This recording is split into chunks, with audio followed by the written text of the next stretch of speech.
Bună ziua, dragi prieteni! Sunt Olga și vă spun bine ați venit la Secretele Grădinarului. Știm cu toții că lumina este factorul esențial pentru dezvoltarea plantelor și că majoritatea plantelor au nevoie de cel puțin 6 ore de lumină pe zi ca să se dezvolte sănătos, să înflorească și să fructifice dacă este cazul.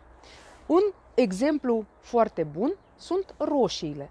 Dacă roșiile sunt plantate undeva la umbră și nu primesc suficientă lumină, ele vor întârzia în dezvoltare, vor înflori de asemenea foarte târziu și se poate întâmpla ca fructele, dacă acestea vor apărea, se vor coace foarte târziu sau nu se vor mai coace deloc, pentru că va veni toamna și ele nu apucă să se coacă. De foarte multe ori am primit fotografii cu roșii alungite, subțiri și grădinarii m-au întrebat de ce roșiile mele nu vor să crească, de ce sunt atât de subțirele și de ce nu înfloresc sau de ce au înflorit, dar leagă foarte greu și fructele cresc foarte greu. Și sigur că în astfel de cazuri eu pun întrebări ca să înțelegem despre ce este vorba.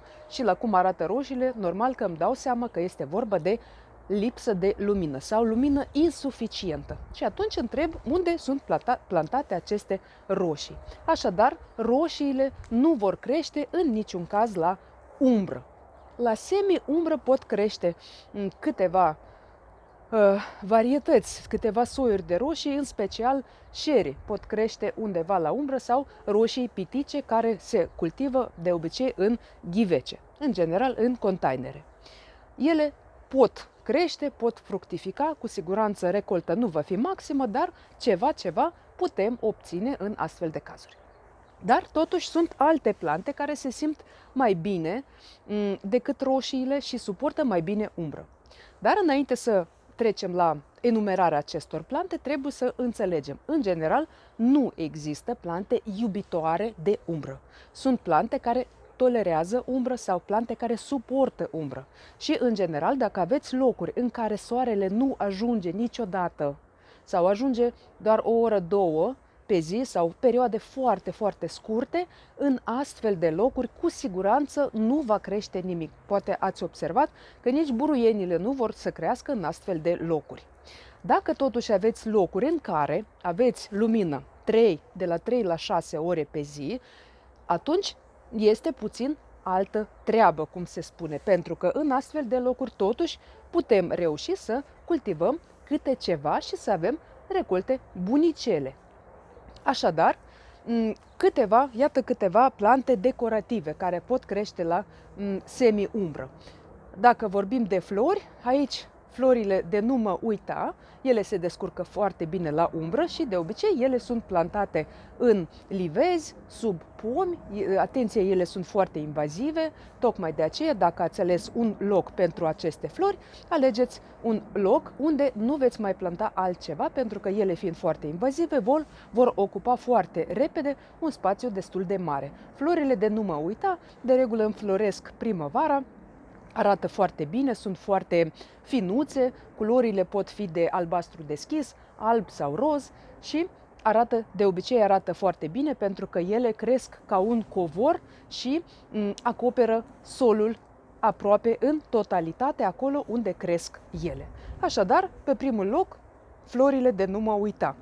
De asemenea, dacă vorbim de flori, astilbe pot crește foarte bine la umbră, sunt flori foarte decorative, arată foarte bine, culorile de asemenea sunt diferite, puteți găsi astilbe de culoare roz deschis, roz închis, alb, bej și alte culori.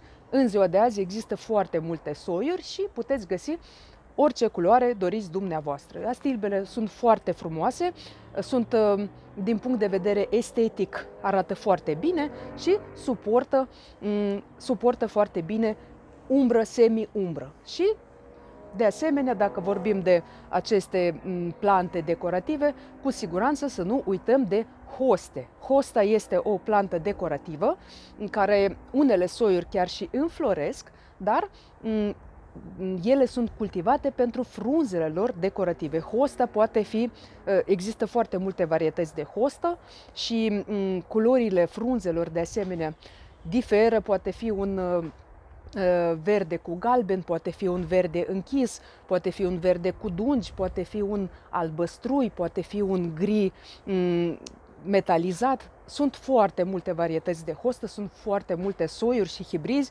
în ziua de azi și să știți că aceste plante de regulă se plantează undeva la, cum se zice, la picioarele altor flori care sunt înalte, iar hosta acoperă solul și atunci unul la mână este ca un mulț natural, pentru că acolo nu cresc buruienile de obicei și de asemenea dau un aspect foarte, foarte frumos din punct de vedere estetic. Cu siguranță hostele sunt foarte frumoase și arată foarte bine. Dar trebuie să știți că atunci când alegeți hoste pentru locuri umbrite, cu cât mai închisă este culoarea frunzelor, cu atât mai bine va suporta hosta umbră. Cu cât mai deschisă este culoarea frunzelor, cu atât mai bine ea se va simți la soare. Iată un mic secret despre hoste. Dragi prieteni, acestea sunt doar câteva din plante decorative, flori pe care le putem cultiva. De asemenea, putem planta narcise, putem planta lalele și putem planta și zambile la umbră. Cu siguranță se descurcă bine și ghioceii la umbră, dar doar că trebuie să știți că în astfel de cazuri ele vor înflori, într-adevăr, nu va fi problemă, însă înflorirea va fi întârziată.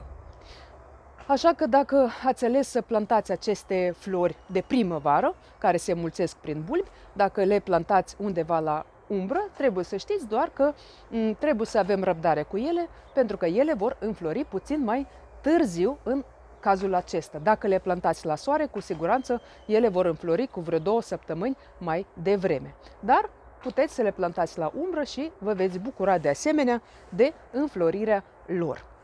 Dar atenție foarte mare, indiferent ce doriți să plantați la umbră, că sunt flori, că sunt legume, un lucru foarte important. De regulă, la umbră, solul este umed în permanență sau cel puțin în majoritatea timpului el este umed, pentru că el se usucă mai greu în astfel de locuri.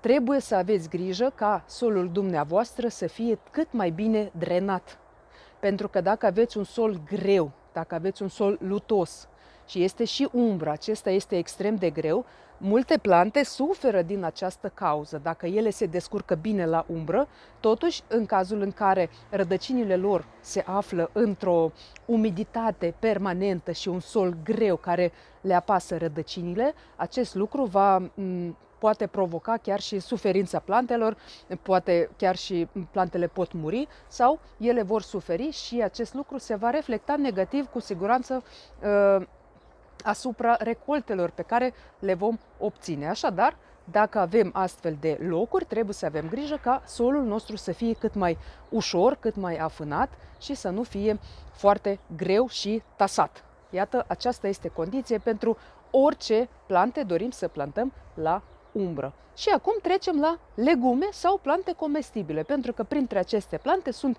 și legume și verdețuri și de obicei la umbră se descurcă mai bine acele plante de la care consumăm ori frunzele, ori tijele lor, lăstarii, adică acele plante care nu înfloresc și formează fructe ca și, de exemplu, roșiile, ardeii, vinetele, pentru că astfel de plante care formează fructe, ele totuși au nevoie de mai multă lumină. Și începem cu verdețuri. Din verdețuri putem semăna, de exemplu, pătrunjel sau mărar. Aceste două plante se vor simți bine la umbră sau la semi-umbră, chiar dacă, de exemplu, dacă vorbim de mărar, acesta va fi puțin mai subțire, cu siguranță nu se va dezvolta la fel de bine ca și în cazul locurilor însorite, dar totuși mărar putem obține și putem culege frunzele acestuia. De asemenea, pătrunjelul se simte bine, de multe ori acesta chiar se poate planta la baza pomilor și în cazul acesta pătrunjelul se va simți bine și va forma frunze și cu siguranță ne vom bucura de frunzele acestuia. Dacă vorbim de culturi de primăvară, în primul rând putem, de exemplu, semăna ridic de lună. Ridichile de lună, chiar dacă le place soarele, ele vor suporta și o semi-umbră, de exemplu, și în cazul acesta mărimea ridichilor va fi puțin mai mică decât dacă ele ar fi fost cultivate undeva la soare, dar totuși vom obține o recoltă, pentru că și în cazul ridichilor probabil că nu ne trebuie ridic de 1 kilogram fiecare. Ridichile, dacă sunt de o mărime medie, sunt destul de bune, sunt comestibile, sunt crocante. Important este ca să ne placă gustul acestora. O altă cultură de primăvară, de asemenea, care se poate planta, care se poate semăna la umbră, este spanacul. Spanacul este o cultură de primăvară sau de toamnă. De regulă acesta se seamănă ori primăvară de vreme, ori toamnă târziu sau, de exemplu, în luna septembrie, ca să culegem recolta acestuia toamnă târziu. Și în cazul acesta, dacă îl vom semăna undeva la umbră, la semi-umbră, de asemenea ne vom bucura de frunzele acestuia. În cazul acesta, frunzele vor fi și mai crocante, chiar dacă ele nu vor fi foarte bine dezvoltate, dar totuși vom obține frunze de spanac destul de bune, comestibile și foarte gustoase. Cu siguranță pentru cei care folosesc spanacul la salate sau la diverse preparate culinare. De asemenea, să nu uităm că spanacul este foarte bun pentru sănătate și chiar se recomandă să consumăm cât mai mult spanac, dar să nu exagerăm, pentru că nici consumul exagerat de spanac nu face bine. Dar aceste lucruri puteți să le găsiți chiar și pe internet, puteți să vă documentați. O altă cultură pe care o putem semăna la umbră sau la semi-umbră este rucola. Rucola este o plantă de asemenea anuală care se seamănă primăvară de vreme, se dezvoltă extrem de repede și în cazul acesta veți obține chiar și la locuri de umbră, de semi-umbră, chiar dacă în astfel de locuri soarele ajunge în timp de 3-4 ore pe zi, veți obține totuși frunze de rucolă. Dar la rucolă, cu siguranță, depinde dacă vă place sau nu vă place. Despre rucolă se spune ori îți place, ori nu o suporți, din cauza gustului și mirosului său specific. O altă plantă care se poate cultiva de asemenea la umbră sau la semi-umbră este salată. Dar aici vorbim mai degrabă despre salate de frunze, pentru că dacă avem salată de căpățână, aceasta nu se va dezvolta foarte bine la umbră. Ca să formeze căpățână, la fel ca și în cazul verzei, da? Am vorbit și despre varză. Varza, dacă ea crește la umbră, ea suportă umbră, doar că căpățâna va fi de dimensiuni mai mici. Exact același lucru este valabil și pentru salată de căpățână. Ea va forma o căpățână, doar că aceasta va fi mai mică și nu va atinge dimensiunea maximă specifică soiului pe care doriți să îl cultivați. Tocmai de aceea, dacă alegeți salate pe care să le semănați la umbră, alegeți salate de frunze. De asemenea, este și o altă plantă, este muștar comestibil, care se cultivă exact pentru frunze, pentru salate, pentru a fi folosit în salate. Iată, acest muștar, de asemenea, poate fi cultivat foarte bine la semi-umbră.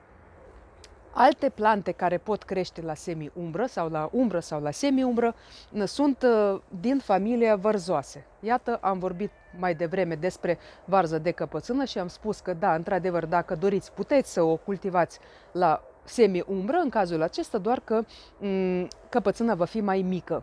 Dar dacă, de exemplu, aveți brocoli, dacă aveți conopidă, varză de Bruxelles sau kale, atunci puteți să cultivați aceste plante chiar și la semi-umbră. Majoritatea lor suportă frigul, ele se seamănă primăvară de vreme sau se plantează primăvară de vreme, suportă frigul, ele se pot, mai ales dacă vorbim de kale sau de sau de varză de Bruxelles, aceasta poate fi lăsată până în toamnă târziu sau chiar și până iarna târziu, pentru că aceste culturi suportă chiar și gerul până la minus 10 grade. Așa că dacă aveți locuri mai umbrite în grădinile dumneavoastră sau undeva pe marginea grădinii, puteți planta aceste culturi exact acolo și să vă bucurați de frunzele lor și de ele în general, pentru că ele sunt și foarte frumoase și dau un aspect mai deosebit grădinilor noastre și tocmai de aceea puteți să le plantați undeva la umbră. Despre cultivarea verzei am vorbit într-un video separat, puteți să vă uitați la acest video mai târziu, pentru că majoritatea vărzoaselor au cam aceleași cerințe față de factorii principali care influențează dezvoltarea plantelor. Următoarele culturi care se pot planta la umbră sunt sfecla și ruda acesteia mangold. Deci mangoldul și sfecla roșie se pot cultiva la umbră. Dar sfecla se poate cultiva la umbră în cazul în care nu aveți așteptări foarte mari de la ea, pentru că în cazul acesta ea nu va forma o rădăcină foarte mare, totuși veți obține o recoltă medie de sfeclă. În schimb, veți avea și frunzele acestea, le veți culege, veți putea să le culegeți pe parcursul sezonului, pentru că acestea de asemenea se pot folosi și la salate, în stare crudă, sau la ciorbe, sau la alte preparate culinare. Și la sfârșit puteți obține chiar și o recoltă medie de sfeclă. Puțin mai bine se simte ruda acesteia, mangoldul, dacă vorbim de locuri umbroase, umbrite, și în cazul acesta veți obține totuși frunze frumoase, frunze sănătoase. Am făcut chiar un experiment și anul trecut am plantat mangold între roșii, care acest mangold a fost umbrit de roșii și totuși am obținut frunze destul de frumoase de mangold și iată că încă o demonstrație că mangoldul poate crește și la umbră. O altă plantă care se poate cultiva la umbră sau la semi-umbră este mazăre. Mazăre este o cultură care rezistă la frig, de regulă aceasta se seamănă primăvară de vreme, cum se spune, imediat după ce s-a topit zăpada. Dacă nu avem zăpadă, cum ni se întâmplă în ultimii ani, atunci aceasta se poate semăna chiar la sfârșitul lui februarie, începutul lunii martie și aceasta se poate semăna undeva la umbră dacă avem astfel de locuri și ea se va simți bine chiar și atunci când afară este mai cald și în mod normal ea nu mai suportă acea căldură exagerată, iar la umbră ea se va simți mult mai confortabil. Și nu uităm că după mazăre putem cultiva orice, pentru că după mazăre pământul nostru va fi îmbogățit cu azot. Despre acest lucru am mai vorbit, pentru că pe rădăcinile mazării, la fel ca și pe rădăcinile rudelor ei, celor plante care fac parte din familie leguminoase, se află anumite bacterii, adică acele bacterii fixatoare de azot, care fixează azotul din atmosferă direct în solul nostru și în așa fel solul nostru devine mai bogat în azot. Și tocmai de aceea după mazăre putem cultiva alte culturi, putem cultiva alte plante care au nevoie de azot, mai ales în prima lor perioadă de vegetație. Și ultima cultură despre care voi vorbi astăzi, și cu siguranță lista cu această cultură nu se încheie, sunt și alte plante, vom vorbi acum despre fasole. Fasolea poate fi oloagă sau cățărătoare. Ambele variante se pot semăna, se pot planta la umbră, dar atenție, sunt anumite soiuri care suportă umbra și sunt anumite soiuri care nu suportă umbra. În cazul acesta trebuie să vă uitați cu atenție pe ambalajul semințelor pe care le cumpărați, pentru că de regulă aceste informații se găsesc pe plic. Dacă nu le găsiți pe plic, atunci intrați pe internet și căutați soiul respectiv și vedeți ce cerințe are acest soi de fasole față de lumină, pentru că sunt anumite soiuri de fasole, chiar dacă vorbim de fasole oloagă, pentru că fasole oloagă nu este un soi, este un tip.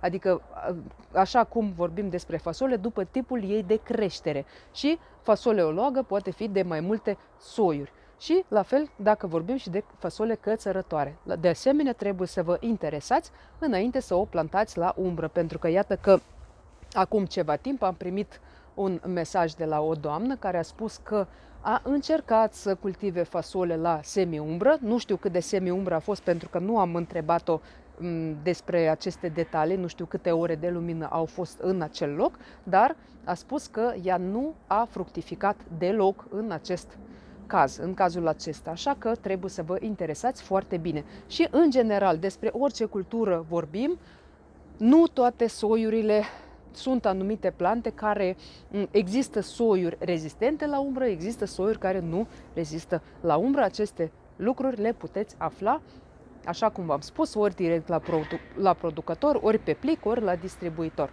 Dar trebuie să fim foarte atenți, pentru că nu dorim să muncim degeaba. Așadar, dragi prieteni, acesta a fost materialul de azi. Cu siguranță mai sunt și alte plante care se pot cultiva la umbră sau semi-umbră și tocmai de aceea vă aștept pe dumneavoastră să scrieți ce ați încercat să cultivați la umbră sau la semi-umbră, să spuneți exact câte ore pe zi, câte ore de lumină pe zi au fost în acele locuri unde le-ați cultivat și ce rezultate ați obținut. Cu siguranță și experiența dumneavoastră este foarte importantă pentru noi toți, pentru că așa putem să ne completăm cunoștințele și informațiile pe care le putem folosi pe urmă în practică. Vă mulțumesc că și astăzi ați fost alături de mine. Nu uitați să scrieți în comentarii, lăsați un like la acest video dacă vi se pare acest material util și interesant, abonați-vă la canalul meu, nu uitați să apăsați pe clopoțel ca să fiți notificați de fiecare dată când apare câte un video nou. Și nu uitați că în fiecare vineri ne vedem la cursuri pentru grădinari și agronomi despre microorganisme simplu. Cu siguranță nu trebuie să mergeți nicăieri, doar să intrați pe canalul meu pe YouTube și ne vedem acolo.